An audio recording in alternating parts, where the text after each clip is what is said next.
Assalamualaikum warahmatullahi wabarakatuh. Sebelum itu, perkenalkan nama saya Muhammad Nandika Prayoga dari kelas 12 MIPA 6. Di sini saya akan menjelaskan tentang demokrasi parlementer. Nah teman-teman, tahu nggak sih apa itu demokrasi parlementer? Jadi demokrasi parlementer adalah sebuah sistem politik yang memiliki banyak partai, di mana kekuasaan politik dipegang oleh politisi sipil yang berpusat di parlemen.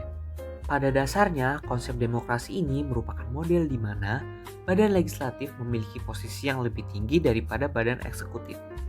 Perdana Menteri memimpin sebagai kepala pemerintahan, sedangkan kepala negara dalam demokrasi parlementer dipegang oleh presiden itu sendiri. Sistem pemerintahan negara menurut UUD sementara 1950 adalah sistem parlementer. Artinya, kabinet disusun menurut perimbangan kekuatan kepartaian dalam parlemen dan sewaktu-waktu dapat dijatuhkan oleh wakil-wakil partai dalam parlemen. Presiden hanya merupakan lambang kesatuan saja. Hal ini dinamakan pula demokrasi liberal. Sehingga era ini dikenal sebagai zaman demokrasi liberal. Salah satu ciri yang nampak dalam masa ini adalah sering terjadi penggantian kabinet. Kenapa sih sering terjadi penggantian kabinet? Hal ini terutama disebabkan adanya perbedaan kepentingan di antara partai-partai yang ada. Perbedaan di antara partai-partai tersebut tidak pernah dapat terselesaikan dengan baik, sehingga dari tahun 1950 sampai tahun 1959 terjadi silih pergantian kabinet.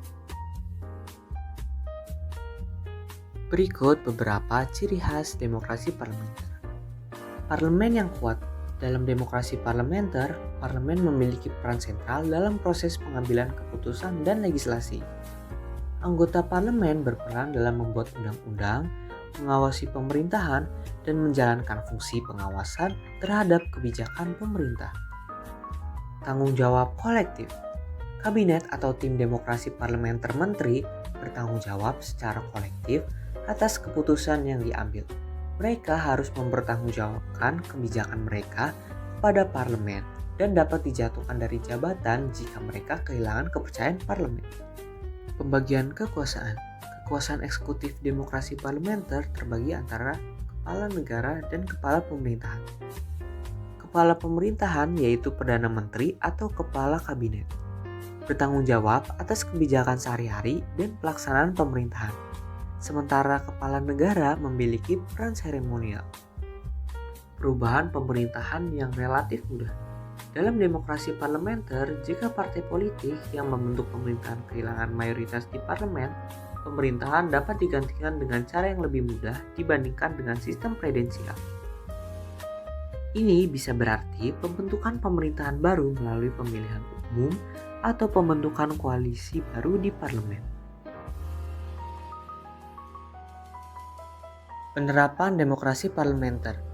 Yang pertama, konstitusi dan kerangka hukum, pemilihan umum, pembentukan parlemen, pembentukan pemerintahan, pengawasan parlemen terhadap pemerintah, sistem kebebasan berpendapat dan pluralisme politik, perlindungan hak asasi manusia, dan yang terakhir keterbukaan dan transparansi. Nah teman-teman, udah paham belum tentang masa demokrasi parlementer? Saya rasa sudah cukup.